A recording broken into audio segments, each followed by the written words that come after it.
They'll only treat you the way you allow them to. Every single day, you're training the world how to treat you by what you tolerate, by what you let slide, and by what you don't stand up for. Whether you realize it or not, you are constantly sending signals. And people, they're watching, they're learning, they're adapting to the boundaries you do or don't set. Let that sink in. You are the standard. If they're walking all over you, it's because somewhere along the line, you laid the doormat down yourself. This isn't about blame, it's about power. Taking it back, owning it. Because the truth is, if you don't teach people how to treat you with respect, with kindness, with value, they will teach themselves. And the version they teach themselves, it won't be in your favor. People will always take cues from you on how to treat you. The way you react to their words, their actions, their neglect, or even their praise constantly teaches them what's acceptable and what's not. Every moment, whether you're aware of it or not, you're sending messages about your value through your tone, your posture, your silence, your forgiveness, your boundaries or your lack thereof. When you let disrespect slide once, you're not just avoiding conflict, you're teaching. You're signaling that the behavior, although hurtful, didn't have any consequences. And when there are no consequences, people assume it's okay to do it again. Over time, this becomes a pattern, and what was once just a moment of discomfort becomes the standard for how they interact with you. The truth is, we teach others how to treat us not just by what we say, but by what we tolerate. Words mean very little when actions show something else. You can say you value respect, but if you allow people to interrupt you, ignore your needs, or disregard your feelings without speaking up or stepping away, then your actions are giving them permission to continue. You might not realize it at the time. Maybe you're trying to keep the peace, avoid confrontation, or be seen as easygoing, but in doing so, you're sacrificing your own worth just to keep things calm on the surface.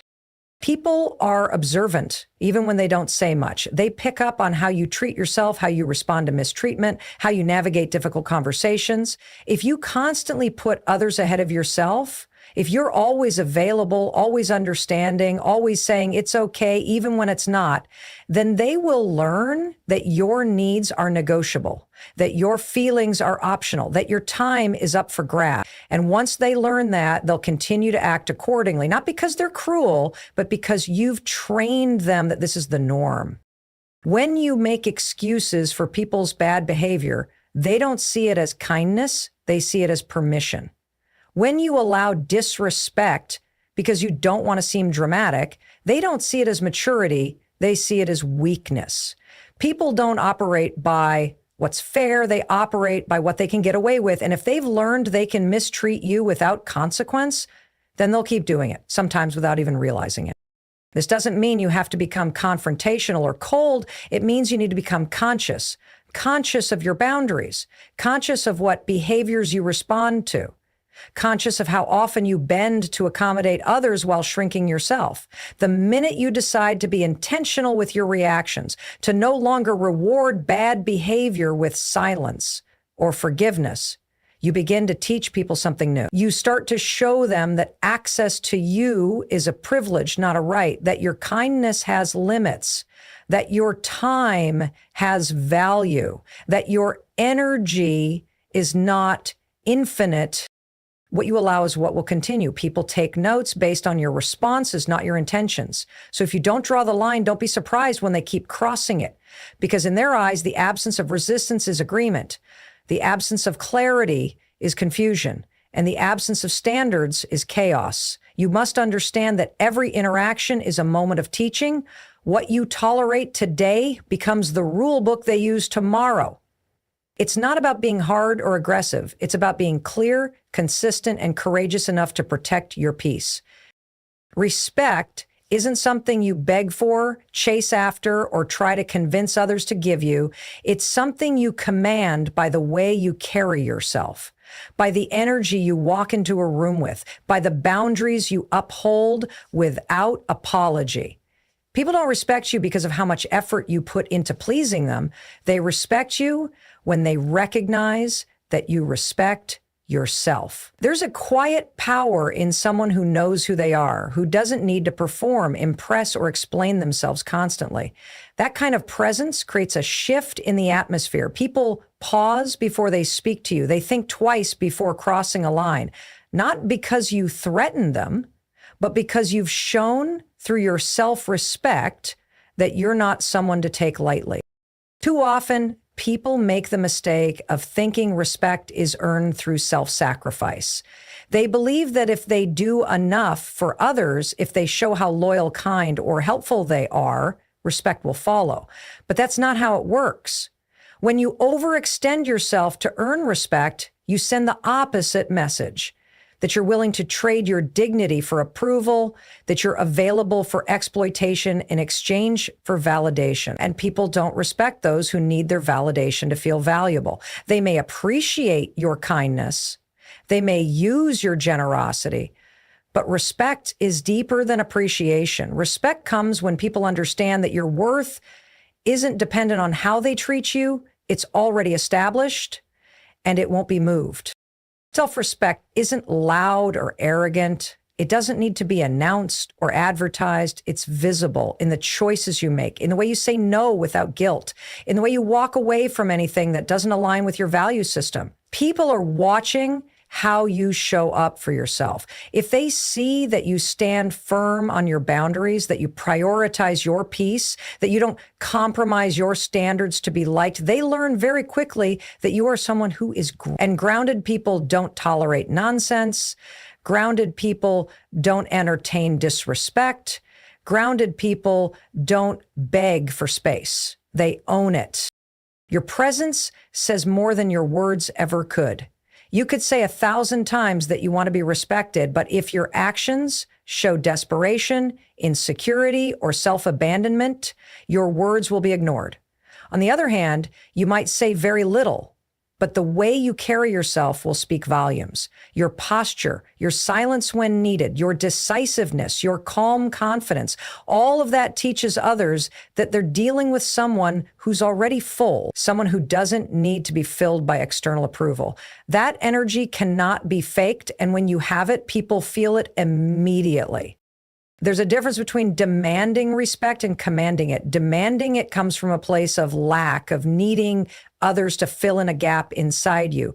But commanding respect is about embodying dignity. It's about being the kind of person who sets the tone rather than reacts to it.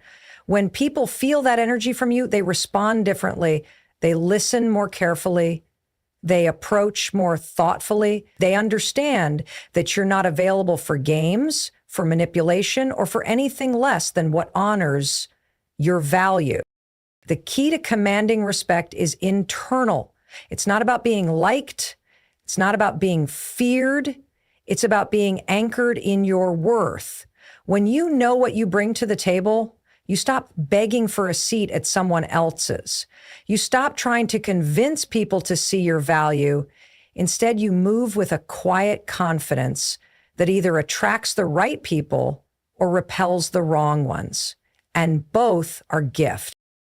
Boundaries are not walls built to isolate or push people away. They are guidelines that teach others how to interact with you in a healthy, respectful, and sustainable way. A boundary is simply a line that defines what is okay for you and what is not. It's a form of self-respect that communicates your values, your needs, and your emotional limits. When you don't set boundaries, people assume everything is allowed. And when everything is allowed, eventually something will hurt, drain, or break you. But the moment you begin setting clear, non-negotiable boundaries, you stop the chaos, you stop the confusion, you replace resentment with clarity, silence with communication, and exhaustion with peace. People cannot read your mind. They learn how to treat you based on what you do and don't accept. When you speak up about what you need, you're giving them a chance to step up, to show that they're capable of respecting your space, your time, and your emotional energy. And if they can't or won't, that also reveals something. Boundaries act as a filter. They help you separate those who are for your growth from those who only want access to you for their own benefit. You can't hold people accountable for crossing lines you never drew. If you've been staying quiet, hoping people will just get it, understand that they won't. Not because they're unkind, but because you haven't taught them how to treat you yet. It's easy to think that setting boundaries is selfish or harsh, especially if you've been raised to be accommodating, to keep the peace, or to prioritize others over yourself. But boundaries are not a betrayal of love. They are a condition for healthy love. Without them, you're left giving too much, feeling overwhelmed and wondering why you're not appreciated. When you set a boundary, you're not pushing someone away. You're inviting them into a relationship with structure, with respect, and with mutual understanding. It becomes less about control and more about alignment. The right people won't be threatened by your boundaries. They'll be grateful for them because they'll know exactly how to love you better. One of the biggest lies you can believe is that boundaries ruin relationships. The truth is, the lack of boundaries is what leads to resentment, burnout, and eventual disconnection. When you say yes to things you don't want to do just to keep people happy, you're not being kind, you're being dishonest. And that dishonesty builds up. It shows in your tone, your mood, your behavior. You start to feel taken for granted, even though you never gave anyone a reason to believe otherwise. That's what makes boundaries so powerful. They're not just about protecting you from others, but about protecting others from the consequences of your unspoken political frustration. Boundaries require courage because they challenge your patterns. If you've spent years pleasing others to feel valuable, saying no might feel terrifying, but that fear is temporary. The peace that follows is permanent. Every time you honor a boundary, you send a message to yourself: I matter, my needs are valid, my energy is not infinite. That self-affirmation builds your confidence, and people begin to feel that energy. They notice the shift. They realize that you're no longer available for anything that costs you your sanity, your joy, or your self-respect. What's important to understand is that boundaries don't have to be shouted. They don't have to come with drama or ultimatums. A quiet, clear no is enough. A decision not to answer a call, not to reply to a text, not to rearrange your life for someone who wouldn't do the same for you. That's a boundary, and it's enough. You don't owe everyone access to you. You don't have to explain yourself to people who consistently ignore your needs. Boundaries are not about punishment. They're about protection, not just of your time, but of your peace, your energy, and your emotional well-being. When you raise your standards, everything around you starts to shift. People either rise to meet you, or they slowly fade away because they can't match the new level you've chosen to operate from. Standards are not about perfection. They're about clarity. They define what you accept, what you welcome, and what you allow in your life. If you're constantly feeling disrespected, underappreciated, or taken for granted, it's not always because people are malicious. It's often because you haven't drawn a clear line between what's acceptable and what's not. Your standards are like an energetic filter. They don't just determine the quality of your relationships, they shape the quality of your entire life. People tend to meet you where you meet yourself. If you treat yourself like an afterthought, others will do the same. If you constantly doubt your worth, others will too. But when you begin to operate with a higher level of self-respect, self-care, and intentionality, it sends a message to everyone in your orbit. This is what I expect, and I won't settle for less. And not everyone will like it. Some will resist. Some will call you difficult, distant, or selfish. But that's not a reflection of your standards being too high. It's a reflection of their comfort with the old version of you who didn't speak up, didn't demand more, didn't know your own value. You teach people how to treat you by the level of energy you allow in your space. If your standards are low, your space becomes chaotic, your time gets wasted, and your peace is constantly under attack. But when your standards are high, You begin to attract people who are aligned with your growth, your goals, and your values. They respect your time because you respect it. They value your energy because you protect it. They understand your boundaries because you've shown them you won't compromise them for temporary attention or approval. This shift doesn't require you to change who you are. It requires you to remember who you've always been before you started settling, before life, fear, or insecurity convinced you to lower the bar just to be accepted. Raising your standards means refusing to stay in spaces where you feel small. It means no longer chasing people who only come around when they need something. It means walking away from conversations that drain your spirit and choosing silence over explaining your worth. It's not about arrogance, it's about alignment. You're simply aligning yourself with the kind of relationships, environments, and experiences that honor who you truly are.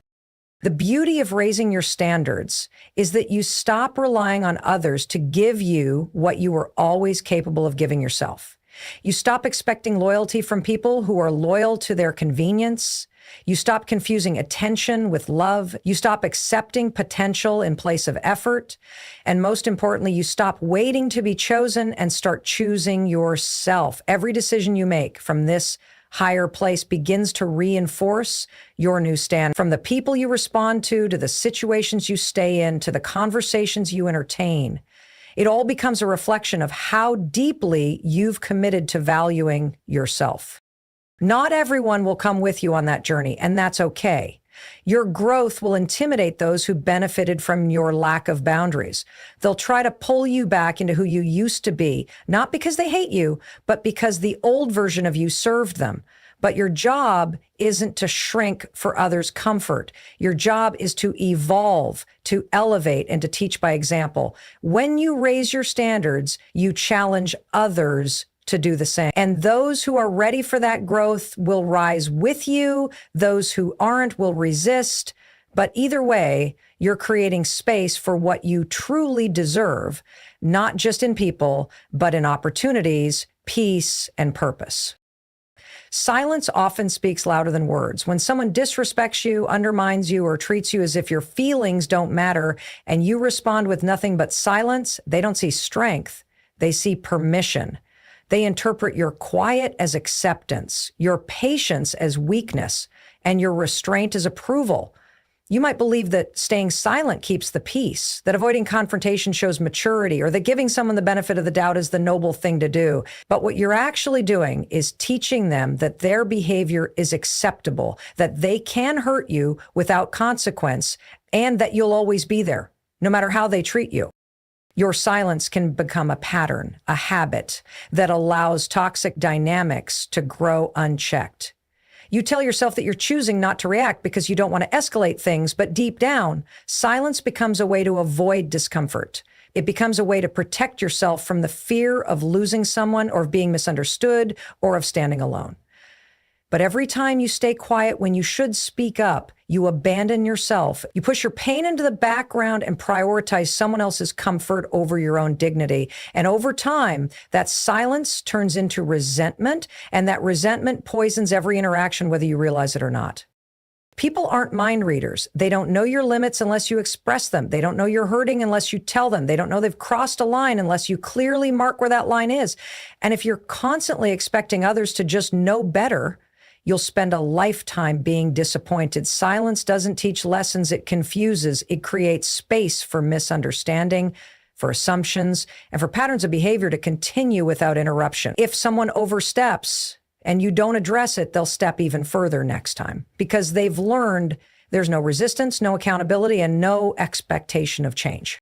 Speaking up doesn't mean yelling or being confrontational. It means being honest. It means choosing your self-respect over your fear of rejection. It means deciding that your peace is more valuable than someone else's temporary approval.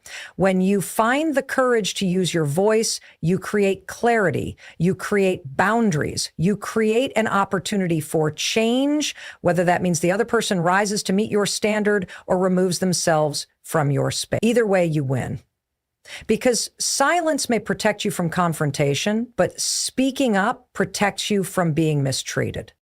It's easy to stay silent when you've been conditioned to believe that your feelings are too much, that conflict is bad, or that asking for respect makes you difficult. But the truth is, silence doesn't make you noble. It makes you a silent participant in your own disrespect. There's a difference between choosing peace and avoiding confrontation. Peace is active, intentional, and firm. Avoidance, on the other hand, is passive and rooted in fear. When you speak up, you're not starting drama. You're setting the record straight. You're choosing discomfort in the short term to avoid pain in the long term. You have a voice for a reason. It's not just to communicate ideas, it's to protect your soul. When something feels off, when a comment stings, when a pattern becomes unhealthy, that inner nudge is trying to guide you. Ignoring it only leads to more pain, but listening to it, honoring it, and expressing it, that's how you begin to shift the dynamic. People learn very quickly how far they can go with you based on your response. When your silence becomes a habit, your tolerance becomes their blueprint. And once a blueprint is built, it takes a lot more effort to tear it down and rebuild something healthier. There is power in your words. They don't have to be loud. They don't have to be long. They just have to be true. Saying, I didn't appreciate that, or that's not okay with me, or please don't speak to me like that are simple phrases, but they carry the weight of self-respect. They shift the energy. They change the narrative. They signal that you're no longer a passive participant in your relationships. You're an active, aware, and conscious individual who knows your worth. Self-respect isn't something you declare with words. It's something you demonstrate through choices.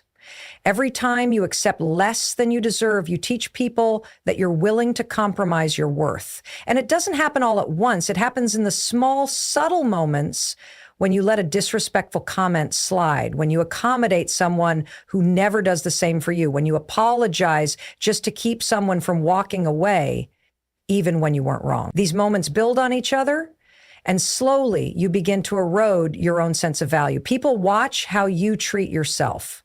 If you show up like you're not valuable, like your voice doesn't matter, like your needs are optional, they'll follow your lead. Respect starts internally. It's not about being better than others. It's about refusing to be less than yourself. When you walk into a room with self-respect, you don't need to prove your worth or beg for attention. You carry yourself differently. You say no when you mean no. You don't tolerate games. You stop entertaining relationships that require you to shrink, suppress, or sacrifice your peace just to be accepted. That energy speaks volumes before you ever say a word. And the people who are used to the older version of you, the version that tolerated disrespect, may not know how to respond to this new energy, but that's not your concern. Your job is not to make others comfortable with your growth. Your job is to protect the standard you've built by honoring your self-respect. Many people confuse humility with self-neglect. They believe that staying quiet, always being available, and accepting mistreatment is what makes them kind. But kindness is not about being a doormat. It's not about letting people walk all over you while you smile through the pain. Real kindness includes kindness toward yourself. Self-respect means having the courage to walk away from anything that makes you feel small. It means standing in your truth, even if your voice shakes. It means refusing to justify or explain your boundaries to those who benefit from violating them. People will test your limits to see if they're real. If you fold every time, they'll never take you seriously. But when you stand firm, not with arrogance, but with quiet certainty, you teach them how to engage with you on your terms. This isn't about being cold or harsh. It's about being clear. Clarity is love. When you respect yourself, you give others a clear framework. You show them what you will and won't tolerate. You remove confusion. You eliminate the gray areas. And in doing so, you create a safe environment for the right relationships to flourish. People who are aligned with your values will recognize your self-respect and mirror it. They won't be intimidated by your strength. They'll be drawn to it. But the ones who are feeding off your silence, your tolerance, your fear of being alone, They will resist. They may label you difficult, distant, or selfish. That's their attempt to manipulate you back into the role that served them. Don't fall for it. Their discomfort is not your problem to solve. When you truly begin to respect yourself, your world changes. You no longer chase people. You no longer beg for closure. You no longer sit in rooms where your voice has to fight to be heard. You move differently. You choose peace over attention. You choose solitude over fake support. You choose alignment over attachment. And people notice that. They either step up or step out. Either way, you win. Because you're no longer operating from a place of desperation. You're operating from a place of truth. That truth empowers you to teach others how to treat you, not through demands, but through example. You don't need to convince people to respect you. You just need to respect yourself so clearly that it becomes the only way they can interact with you. Boundaries are the invisible lines that protect your energy, your time, and your emotional well-being. They are not walls meant to keep people out. They are guidelines that let people know how to love and respect you properly. The problem arises when you don't communicate these boundaries clearly or consistently. When your limits are vague or constantly shifting, you confuse people. They begin to push further, test more, and see how far they can go. And every time you allow someone to cross a boundary without consequence, you're unintentionally giving them permission to do it again.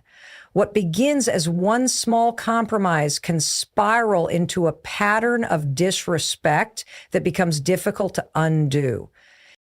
Most people don't set boundaries because they're afraid of the response. They fear being seen as rude, selfish, or difficult. But here's the truth. The people who are offended by your boundaries are usually the ones who benefited from you not having any.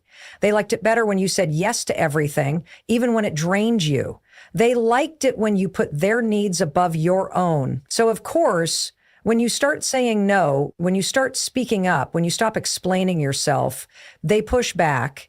But that pushback isn't a sign you're doing something wrong. It's confirmation that you're finally doing something right. The moment you begin to set clear boundaries, everything changes. You no longer waste time on people who only show up when they need something. You no longer feel obligated to explain your every decision or justify your feelings. You stop participating in conversations that leave you emotionally exhausted. You stop tolerating jokes that aren't funny and criticism masked as concern. Boundaries aren't about control. They're about clarity. They let others know where you end and where they begin. They help you define what's okay and what's not just for others, but for yourself. Because sometimes the person who needs the most reminding is you. You need to remind yourself that your needs are valid, that your time is valuable, that your peace is not up for negotiation. Boundaries also teach you self-discipline. They require you to consistently uphold your own standards, even when it's uncomfortable. It's easy to tell someone what your boundaries are. It's harder to walk away when they ignore them. But that's where your growth happens. That's where you reinforce to yourself and others that your boundaries are not suggestions. They're requirements. People will watch how you respond when your boundaries are challenged. Do you stay silent? Do you make excuses for the other person? Or do you calmly but firmly hold the line? Your response teaches them what they can get away with. It sets the tone for future interactions. One of the most powerful shifts in life happens when you stop making your boundaries negotiable, when you no longer sacrifice your well-being to avoid making others uncomfortable, when you stop fearing someone's disappointment more than you fear your own exhaustion. That's when you truly begin to teach people how to treat you, not by force, not by begging, but by consistency. You don't have to yell or argue to make a boundary known. You simply have to mean what you say and follow through with action. If someone crosses the line, you don't just point it out, you decide what happens next. That might mean taking space, cutting access, or changing the dynamic completely. Boundaries also help you attract healthier relationships. When people know what to expect, they can show up with intention. They understand the rules of engagement. They know how to respect you without guessing. And in return, you create space for mutual trust and understanding to grow. You begin to surround yourself with people who don't just tolerate your boundaries, they appreciate them, because those people value what you value. They aren't threatened by your strength. They're inspired by it. They see your boundaries not as rejection, but as a roadmap to deeper connection. Consistency is one of the most underrated yet powerful tools when it comes to teaching people how to treat you. It doesn't matter how strong your boundaries are if you don't consistently uphold them. People learn your limits not by what you say once, but by what you allow repeatedly. If one day you speak up and demand respect, but the next day you let someone walk all over you without consequence, you send mixed signals. And when the signals are mixed, people choose the version of you that benefits them the most, the one that's flexible, the one that makes exceptions, the one they can manipulate when needed. This inconsistency weakens your message and tells others that your standards are negotiable depending on your mood, their charm, or the situation. Consistency is what reinforces your worth. It tells people that your self-respect isn't just a moment of courage, it's a way of life. It doesn't mean you're rigid or inflexible. It means your principles don't shift depending on who you're dealing with. Whether it's a close friend, a romantic partner, a colleague, or a stranger, your treatment of yourself and your expectations from others remain steady. That steadiness builds trust. It tells people, this is who I am, and this is how I expect to be treated. Every time, not just when it's convenient for me or comfortable for you. The power in that is immense. It draws a clear line that others can either respect or remove themselves from, and either outcome is a win, because both protect your peace. The lack of consistency usually comes from emotional vulnerability. Sometimes, when you care deeply for someone, you make exceptions. You let things slide because you don't want to lose them. You convince yourself that it was just this once or that they didn't mean it. But what starts as an exception quickly becomes a pattern. People aren't shaped by your intentions. They're shaped by your actions. If your actions say that you'll accept disrespect when feelings are involved, then that's exactly how they'll treat you in emotionally charged moments. They won't take your boundaries seriously because you've trained them not to. They won't value your standards because they've seen you lower them. Consistency is also essential in self-talk. The way you speak to yourself when no one is watching sets the tone for how others treat you. If you constantly doubt yourself, diminish your achievements, or internalize blame that doesn't belong to you, others will pick up on that energy. You can't preach self-respect while practicing self-abandonment. You must be the first one to honor your worth consistently. That means how you handle disappointments, how you respond to rejection, how you talk to yourself in the mirror, all of it matters, because people observe how you carry yourself and they mirror that energy back to you. If you walk with confidence and certainty, they treat you with consideration. If you walk with fear and apology, they treat you as disposable. Being consistent doesn't mean being perfect. You'll have moments where emotions get the better of you, where you let something slide that you shouldn't have, or where you second guess your instincts. That's human. The key is to recognize when you've drifted from your standard and realign quickly. Don't let temporary emotions create permanent habits. When you mess up, own it. Reassert your boundaries, reset the tone. That recalibration is what keeps your consistency intact over time. It shows that your values aren't dependent on circumstance. They're grounded in who you are. Consistency also trains people to be accountable. When they know what you'll tolerate and what you won't, they begin to take responsibility for how they show up. They understand that there are consequences for mistreatment, not because you're punishing them, but because you honor yourself. And when you create a space where your energy demands respect, the people who want to stay in your life must rise to meet it. Those who won't or can't naturally fall away, not because of conflict, but because your consistency made it clear that they no longer fit. It is essential to understand that you can only teach people how to treat you by the way you treat yourself. The relationship you have with yourself sets the standard for how others will treat you. If you're constantly putting your own needs last, neglecting your own well-being, or ignoring your own desires and dreams, you're essentially sending a message that you're not worth the effort. You can't expect people to value you if you don't value yourself. The way you treat yourself communicates your self-worth to the world. If you're kind, patient, and loving toward yourself, people will mirror that energy. But if you dismiss your own needs, make excuses for your pain, and overlook your own value, others will do the same. It's not about perfection. It's about showing up for yourself in a way that demonstrates you're worthy of respect, love, and kindness. One of the most powerful ways to teach people how to treat you is by setting the example through self-care. Taking care of your mental, emotional, and physical well-being isn't selfish. It's essential. When you prioritize your health, your happiness, and your inner peace, you send a clear message to the people around you that you won't tolerate neglect or disrespect. Self-care is not just about pampering yourself. It's about protecting your energy, your time, and your boundaries. It's about making decisions that reflect your values and honoring yourself even when no one else is watching. People pay attention to how you show up for yourself. If you're always exhausted, stressed, or putting everyone else's needs before your own, they will learn that you're a person who can be taken advantage of, someone who doesn't know how to say no. But if you consistently take time for yourself, if you make choices that reflect your self-respect, others will learn that you won't settle for anything less than the same treatment. The way you speak to yourself also plays a crucial role in teaching others how to treat you. If you constantly put yourself down, criticize yourself, or engage in negative self-talk, others will mirror that behavior. People tend to treat you how you treat yourself. And if you show yourself love, respect, and understanding, those who value you will do the same. Self-compassion isn't about excusing your mistakes or allowing yourself to slip into complacency. It's about being kind to yourself even when you fall short.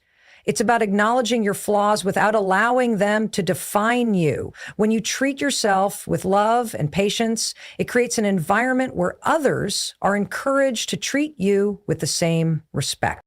Forgiveness is another critical aspect of how you treat yourself. If you're constantly holding on to past mistakes, beating yourself up for things that are out of your control, or staying stuck in regret, you create an atmosphere of self-resentment. This negative energy attracts people who also hold on to grudges or treat you as though you're undeserving of forgiveness.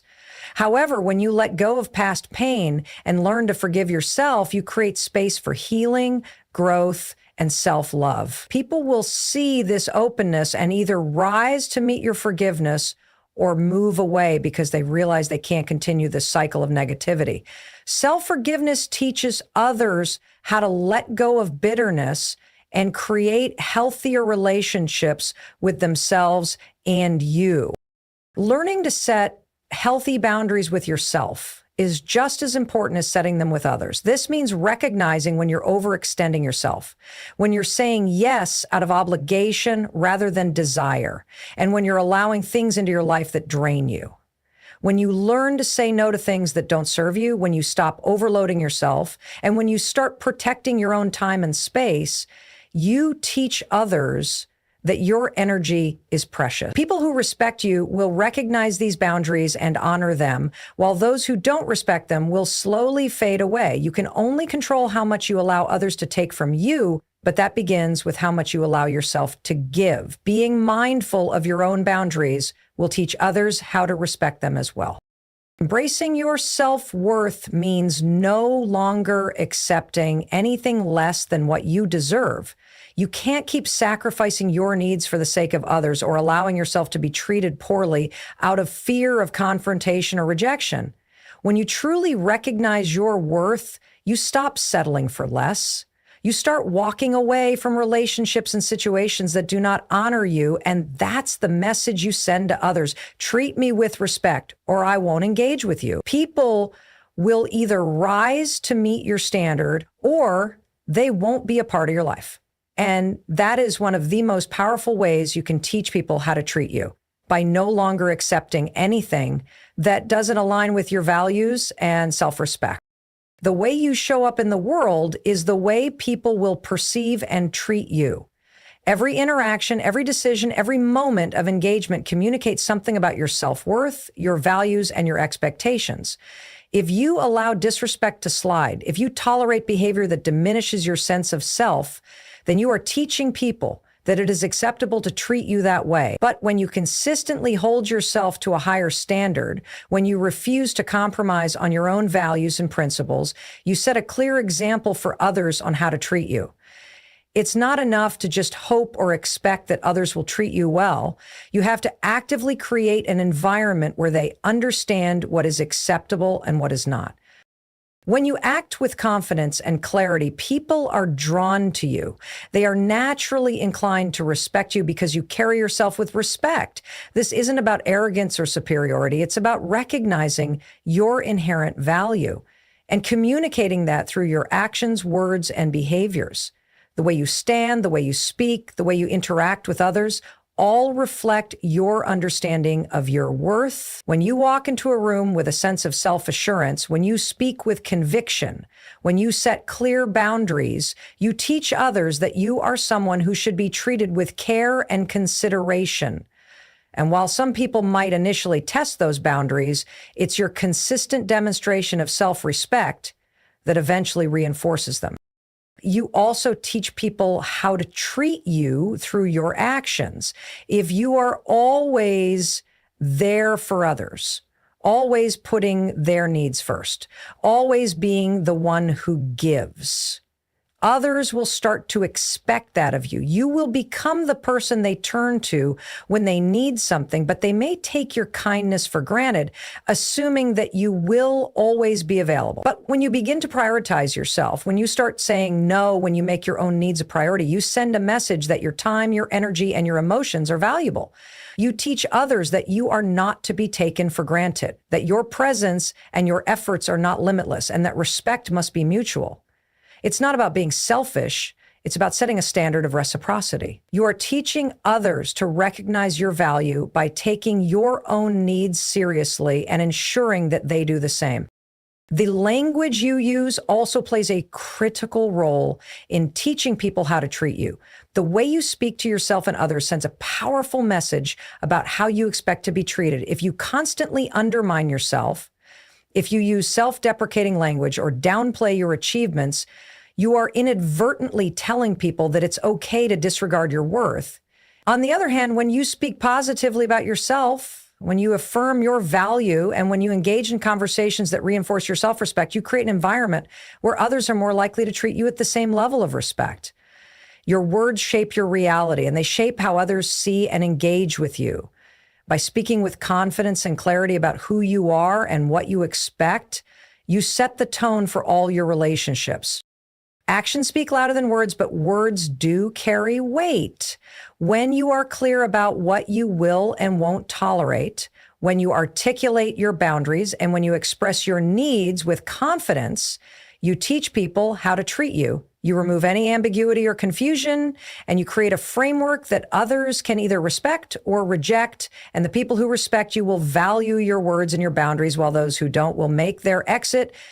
Either way, you're left with relationships that align with your values, relationships that nurture your self-respect rather than undermine it. When you begin to teach people how to treat you, you also give them the opportunity to show up in a more authentic way.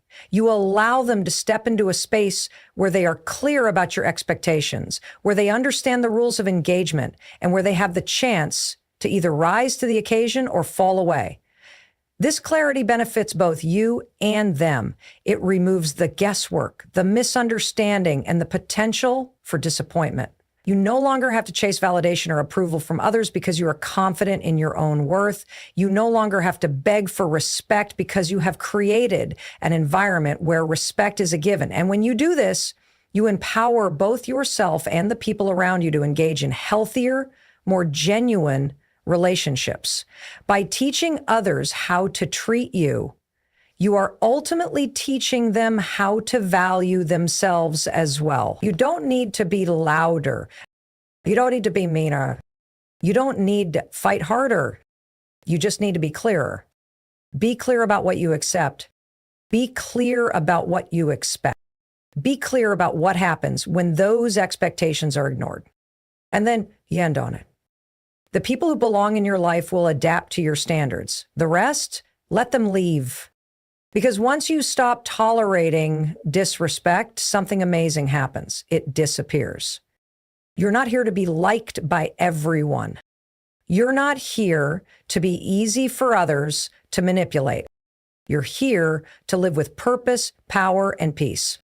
And that begins the moment you stop waiting for others to treat you right and start teaching them how.